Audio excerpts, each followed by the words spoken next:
Episode 71, Paket Komplit. Buk Mila, sapa Melisa yang berjalan cepat karena langkah Farhat yang begitu jenjang. Mila hanya membalas dengan senyuman sambil terus mengetik file yang kemarin tertunda karena libur.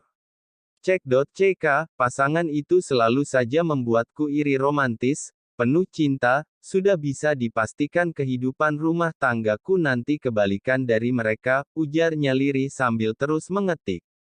Hanya ada dia di ruangan itu, semua orang sedang menikmati makan siang di kantin, sedangkan dia harus segera menyelesaikan rincian file itu.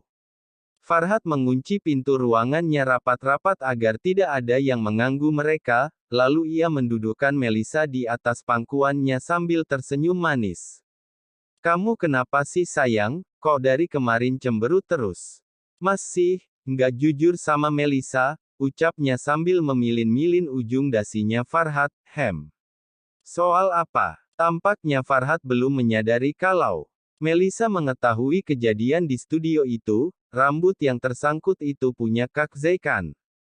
DGG. Jantung Farhat langsung tersentak, ia membayangkan pasti Melisa berpikiran yang tidak-tidak, kejadiannya nggak seperti yang dipikiran kamu sayang. "Mas nggak ada apa-apa sama dia." Melisa yang sudah tahu kejadian sebenarnya pun tak begitu risau lagi dengan Farhat, tapi ia tetap kecewa karena Farhat tak mau jujur dengannya. "Walau begitu kenapa Mas nggak jujur aja sama Melisa kemarin?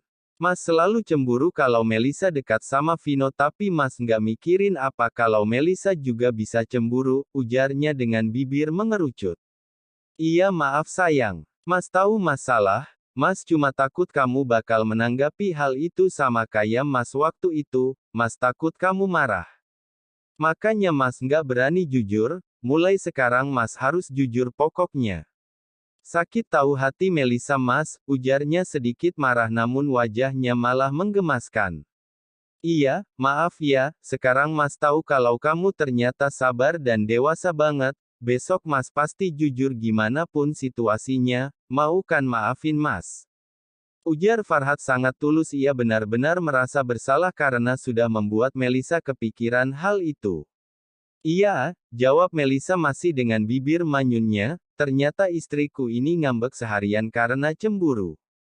Farhat malah menggoda Melisa, hatinya sangat senang mendengar Melisa cemburu.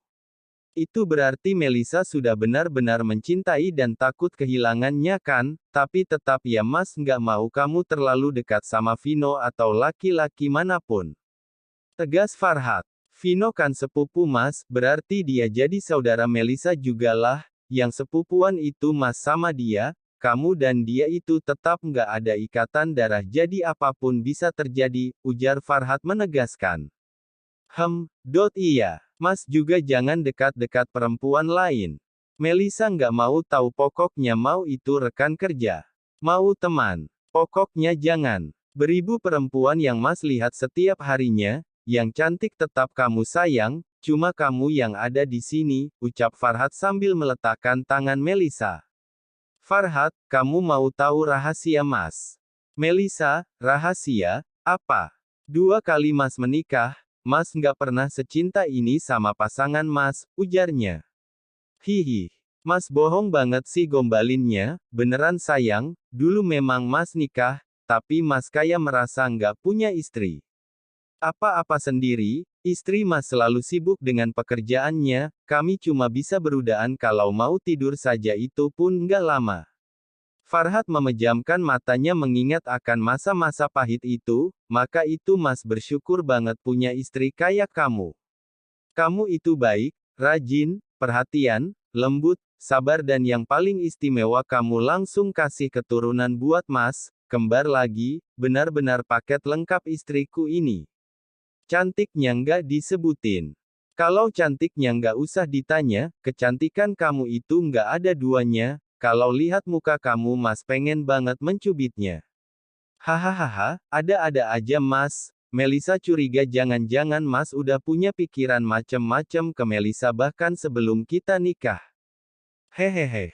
Farhat hanya menyengir karena tabiat omesnya ketahuan, nah itu yang bahaya, jangan-jangan Mas gitu juga ke perempuan lain. Big no. Kamu nggak inget Mas dulu digosipkan homo karena nggak pernah tertarik sama perempuan. Satu-satunya yang bisa membuat Mas bisa jatuh cinta kembali setelah bertahun-tahun.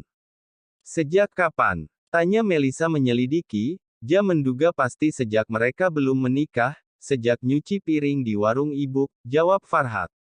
Melisa benar-benar kehabisan kata-kata mendengar jawaban Farhat, berarti saat Melisa waktu itu tersipu malu, Farhat malah, bayangin sendiri.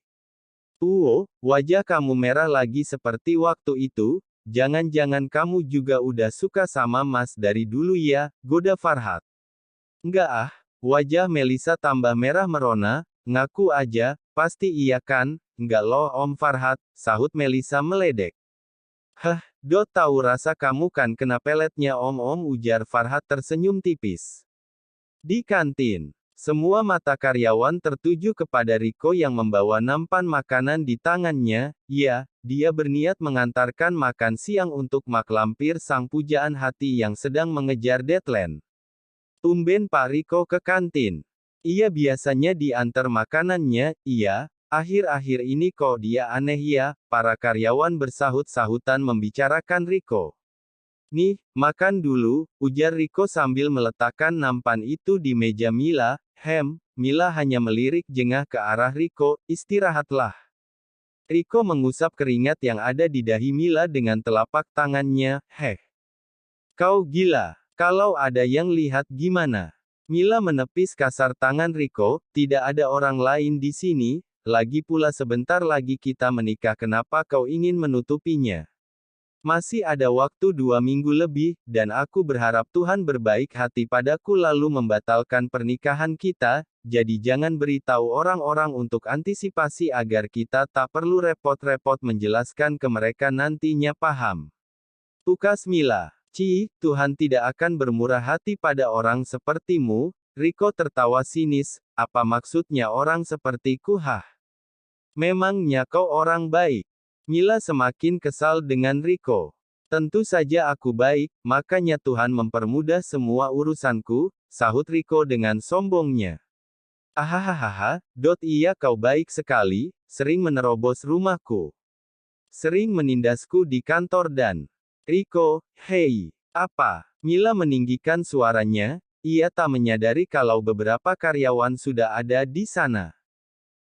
Awas lo kalian berantem terus, biasanya yang kayak kalian ini ujung-ujungnya jodoh, ujar mereka sambil cekikikan. Mila semakin kesal mendengar itu, lebih kesal lagi karena sekarang ia tak bisa membantah itu, sebab memang tinggal menghitung hari dia benar-benar akan menikah dengan Riko. Riko tertawa kecil dengan wajah songongnya sambil melangkah meninggalkan Mila. Ingin ku lempar wajahnya. Kerutuk Mila kesal, ia pun melanjutkan pekerjaannya dengan wajah jengkel, dadanya benar-benar terbakar karena situasi tak ada yang mendukung dirinya. Ya Tuhan, aku tidak mau menikah dengannya tangis Mila dalam hati.